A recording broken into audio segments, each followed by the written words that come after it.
तो ये क्या रीज़न है कि इतना कुछ सपा को समर्थन मिला? और जनता ने पिछले विधानसभा चुनाव में भी मन बनाया था भारतीय जनता पार्टी को बाहर करने का उत्तर प्रदेश से।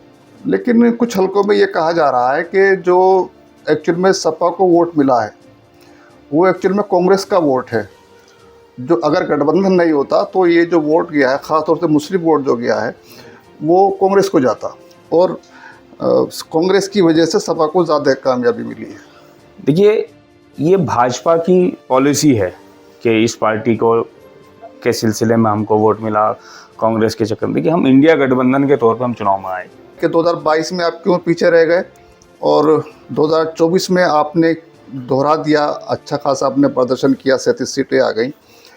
तो क्या आपको ये लगता है कि जो 2022 में जो मुद्दे थे अब वो मुद्दे नहीं हैं? देखिए, जहाँ 2000 में जो मुद्दे नहीं थे अब वो मुद्दे आ गए हैं, और वो मुद्दे क्या क्या हैं जिसकी वजह से जनता ने भाजपा को यूपी में ठुकराया? देखिए 2022 में जो समाजवादी पार्टी चुनाव में गई थी उसमें हमारा जो हमने चुनाव लड़ा उसमें समाजवादी पार्टी महज कुछ लाख वोटों से भारतीय जनता पार्टी से पीछे रह गई। हमारे साथ मुनीर इरफान हैं और सपा यूथ के ज़िला अध्यक्ष हैं। हम उनसे बात करेंगे इस चुनाव के संदर्भ में कि जो सपा को जो कामयाबी मिली है ताबड़तोड़, और इतनी सीटें आई हैं, 37 सीटें आई हैं सपा की, जिसकी उम्मीद नहीं थी। तो क्या वजह रही कि क्यों इस चुनाव में लोगों ने सपा को वोट दिया? हालांकि बातें कुछ और भी की जा रही हैं, वो हम बाद में बात करेंगे। इरफान साहब, आपका जनविचार में स्वागत है। शुक्रिया आपका, बहुत शुक्रिया। तो ये क्या रीज़न है कि इतना कुछ सपा को समर्थन मिला और किस किन वर्गों का मिला? देखिए, पिछले विधानसभा चुनाव से अगर बात करी जाए, और विधानसभा चुनाव 2022 में हुए और अब लोकसभा 2024 में हुए, जनता का अपार जन समर्थन समाजवादी पार्टी के साथ है। और जनता ने पिछले विधानसभा चुनाव में भी मन बनाया था भारतीय जनता पार्टी को बाहर करने का उत्तर प्रदेश से, और 2024 में आपके सामने नतीजे हैं और हमारी सफलता आप लोगों के सामने है। समाजवादी पार्टी को जनता ने अपार समर्थन दिया है, इंडिया गठबंधन को। उसके लिए पूरे हमारे जितने भी समाजवादी नेता हैं, राष्ट्रीय अध्यक्ष जी हमारे, सब बधाई के पात्र हैं, क्योंकि राष्ट्रीय अध्यक्ष जी ने जो हमारा समाजवादी पार्टी के लिए जो कैंडिडेट दिए हैं वो बहुत शानदार तरीके से हमारा। लेकिन कुछ हलकों में ये कहा जा रहा है कि जो एक्चुअल में सपा को वोट मिला है वो एक्चुअल में कांग्रेस का वोट है। जो अगर गठबंधन नहीं होता तो ये जो वोट गया है, ख़ासतौर से मुस्लिम वोट जो गया है वो कांग्रेस को जाता और कांग्रेस की वजह से सपा को ज़्यादा कामयाबी मिली है। देखिए, ये भाजपा की पॉलिसी है कि इस पार्टी को के सिलसिले में हमको वोट मिला, कांग्रेस के चक्कर में। देखिए, हम इंडिया गठबंधन के तौर पर हम चुनाव में आए और कांग्रेस हमारे साथ गठबंधन था कांग्रेस पार्टी का, और समाजवादी पार्टी उत्तर प्रदेश की बड़ी पार्टी है। तो कांग्रेस हमारे साथ गठबंधन में आई और कांग्रेस के साथ हमने मिलकर चुनाव लड़ा। निश्चित रूप से ये कामयाबी इंडिया गठबंधन की कामयाबी है। हमने जो चुनाव लड़ा पीडीए के मुद्दे पे लड़ा, पिछड़ा, दलित और अल्पसंख्यक। तो इसी मुद्दे के साथ हम चुनाव में आए थे और इसी मुद्दे को हमने चुनाव में उठाया, और उन्हीं लोगों ने उन्हीं जो हमारे कैंडिडेट्स हैं, जो हमारी जनता है, उसी मुद्दे को जनता ने सर्वोपरि रखा और हमें कामयाबी दी। देखिए, 2022 को गुजरे हुए ज़्यादा वक्त नहीं हुआ है जी। तब भी ये मुद्दे थे, तब भी पीडीए था, पिछड़े थे, मुसलमान थे जी, और अल्पसंख्यक थे जी। तो 2022 में कामयाबी नहीं मिली, लेकिन 2024 में कामयाबी मिली।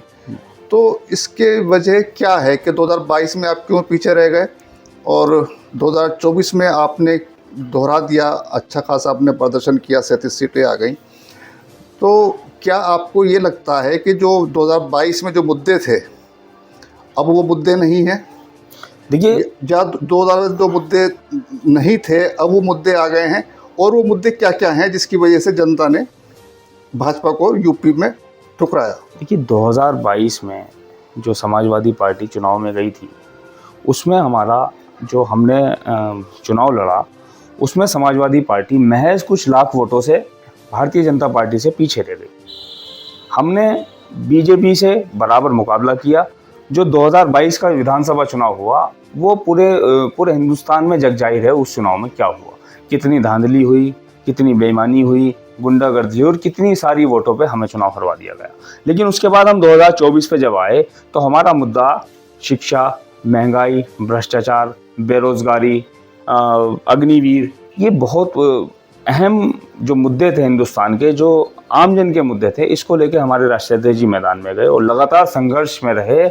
आम जन तक हमने ये बात पहुंचाने में हम कामयाब रहे कि संविधान को खतरा है, नौजवानों के करियर को खतरा है, महंगाई का, बेरोजगारी का, ये बहुत आम मुद्दे हैं। और इस आम मुद्दे को जनता ने इसको नाराजगी व्यक्त की और इस नाराजगी के बदले समाजवादी पार्टी और इंडिया गठबंधन को अपना बहुमूल्य वोट देकर जनता ने हमारे हक में फैसला किया। देखिए, अखिलेश यादव पे एक आरोप लगता है कि वो पूरे 5 साल आराम करते हैं, ट्विटर की राजनीति करते हैं, लेकिन जैसे चुनाव आता है तो 1-2 महीने पहले वो उठ के खड़े होते हैं और बाहर निकलते हैं। आपको नहीं लगता कि जो राहुल गांधी ने 2 यात्राएं की, एक भारत जोड़ो यात्रा की और एक भारत न्याय जोड़ो यात्रा की, उसका फल सपा को मिला है? देखिए, जब चीज़ें बदल जाती हैं और गठबंधन या 2 मिलाप होते हैं तो उसमें किसी का फ़ायदा किसी का नुकसान एक दूसरे के ऊपर हम नहीं कह सकते। लेकिन जो बिल्कुल निश्चित रूप से राहुल गांधी जी ने एक देश में माहौल बनाया, क्योंकि वो ज़मीन से जुड़कर उन्होंने काम किया। लेकिन इसका मतलब ये बिल्कुल नहीं है कि समाजवादी पार्टी और समाजवादी पार्टी के मुखिया वो संघर्ष नहीं करते हैं। आप बिल्कुल पिछले कुछ सालों से, जब 2012 से और अब तक आप देखें, जब से हम विपक्ष में हैं, उसके बाद से एक जगह ऐसी बता दीजिए, सबसे बड़ा उत्तर प्रदेश में सबसे बड़ा आंदोलन अगर कोई करता है, सड़कों पर, डीएम मुख्यालयों पर और तमाम ऐसी जगहों पर समाजवादी पार्टी के लोग करते हैं। अंदाज़ा आपको संघर्ष से इस बात का हो जाएगा कि पिछले कुछ सालों में भारतीय जनता पार्टी की सरकारों में अगर सबसे ज़्यादा मुकदमे लगे हैं, फर्जी मुकदमे, तो समाजवादी लोगों पर लगे हैं। तो समाजवादी लोग संघर्ष में थे, सड़कों पर थे, जब भी तो उन लोगों पर मुकदमे लगाए गए। आप अंदाजा लगाइए ना इस चीज़ का कहाँ रेशो है। राष्ट्रीय अध्यक्ष जी को गिरफ्तार कर लिया जाता है लखीमपुर खीरी मामले में, उसका आंदोलन हम सब लोग करते हैं, नौजवान करते हैं, उनके खिलाफ फर्जी मुकदमे लगा दिए जाते हैं। तो इस सरकार हमेशा समाजवादियों के खिलाफ काम करती नजर आई है, समाजवादी से डरती है, क्योंकि एक उत्तर प्रदेश में इकलौता विकल्प माननीय अखिलेश यादव जी हैं, समाजवादी पार्टी है। क्योंकि ट्वीट की राजनीति की आपने बात करी, ट्वीट का मैं जवाब दूं, ट्वीट की राजनीति तो बहन जी करती हैं, बहन जी सुबह शाम एक ट्वीट कर दिया, उनकी जिम्मेदारी पूरी हो गई। पिछले कुछ सालों में, और मैं तो बहुत दिन से एक्टिव पॉलिटिक्स कर रहा हूँ, उसमें मैंने तो अभी मायावती जी को सड़क पर या नहीं, इसे मायावती जी के तो बीच में नहीं आनी चाहिए। दूसरी बात यह कि हमने भी देखा है जी कि अखिलेश यादव ज़्यादा एक्टिव नहीं थे, सड़कों पर नहीं थे। आप कह रहे हैं कि उन्होंने लाठियाँ खाई हैं, फर्जी मुकदमे झेले हैं, सब बातें हैं, लेकिन हमने नहीं देखा कि कभी वो सड़कों पर उतरे हों। समाजवादी पार्टी का एक कार्यकर्ता अखिलेश यादव है। अगर हम सड़कों पर हैं तो हमारे राष्ट्रीय अध्यक्ष सड़कों पर हैं, और पिछले कुछ सालों से लगातार, जब से समाजवादी पार्टी विपक्ष में है, माननीय अखिलेश यादव सदन से लेकर सड़क तक संघर्ष करते नजर आ रहे हैं। उसका आप, क्योंकि आप वरिष्ठ पत्रकार हैं, आपको सब जानकारी होगी और इसकी जानकारी आप कर लीजिएगा। समाजवादी पार्टी और अखिलेश यादव जी ने कितना संघर्ष किया। जेल तो शायद आप भी गए थे? जी, मैं जेल गया, 2021 में हम लोग जेल गए। लखीमपुर खीरी वाले मामले में हम लोग जेल गए, जब पूरे उत्तर प्रदेश में हमने लखीमपुर खीरी वाले मामले को हमने जग जाहिर किया। उसमें सरकार ने हमारे ऊपर फर्जी मुकदमे लगा दिया, हमको 1 महीने में जेल भेजा। 1 महीने जेल रहा हूँ मैं। तो समाजवादी पार्टी तो संघर्ष जानती है। हम संघर्ष, वो कहते हैं ना कि वो संघर्ष के आदी हैं, हम समाजवादी हैं। सरकार बनाएंगे? निश्चित रूप से सरकार बनाएंगे। नहीं, ये केंद्र की सरकार में कोशिश करेंगे सरकार बनाने की, क्या कह रहे हैं आपके नेता? देखिए, ये फैसला हमारे शीर्ष नेतृत्व करेगा, लेकिन जो आम जन में बात चल रही है, जो आप भी जानते हैं, मैं भी जानता हूँ, मुझे ऐसा लगता है कि आने वाले कुछ टाइम में बहुत बड़ा खेला हिंदुस्तान की राजनीति में होने जा रहा है। क्योंकि भारतीय जनता पार्टी से उनके सहयोगी दल भी खुश नहीं है। वो चीज़ अलग है कि अभी इन लोगों ने, एनडीए ने नरेंद्र मोदी जी को अपना नेता चुना, लेकिन चीज़ें बदलेंगी। कहा जा रहा है कि सरकार नहीं चल पाएगी, 1 साल 1.5 साल बाद फिर चुनाव होंगे, मध्यावधि चुनाव होंगे। किस लिए नहीं सरकार चल पाएगी? इसलिए सरकार नहीं चल पाएगी क्योंकि जहाँ तानाशाही और अपनी बात को रखने की आदत पड़ जाए और वहाँ किसी और लोगों का इंटरफेयर हो जाए, तो चीज़ें आम छोटी सी जगहों पे भी ऐसा हो जाता है। जहाँ मेरी बात चलती है वहाँ आपकी बात आ जाएगी, तो शायद मैं कहीं ना कहीं बैकफुट पर आ जाऊंगा। तो चीज़ें बदलेंगी निश्चित रूप से। जो सहयोगी दल हैं वो अपनी बात मनवाएंगे तो कहीं ना कहीं बदलाव होगा। तो कुल मिला के आपकी विपक्ष मजबूत रहेगा, और एक जो नेता प्रतिपक्ष का जो अब तक नहीं दिया, 2 टर्म से मोदी सरकार ने कोई नेता प्रतिपक्ष नहीं बनाया, तो इस बार एक मजबूत विपक्ष आप लोगों ने दिया है। इसके लिए आप बहुत बधाई के पात्र हैं। जी बिल्कुल, इसके लिए देश की जनता एक्चुअली देश की जनता इसके लिए बधाई की बात है, क्योंकि जनता ने ये चुनाव भारतीय जनता पार्टी से जनता ने लड़ा।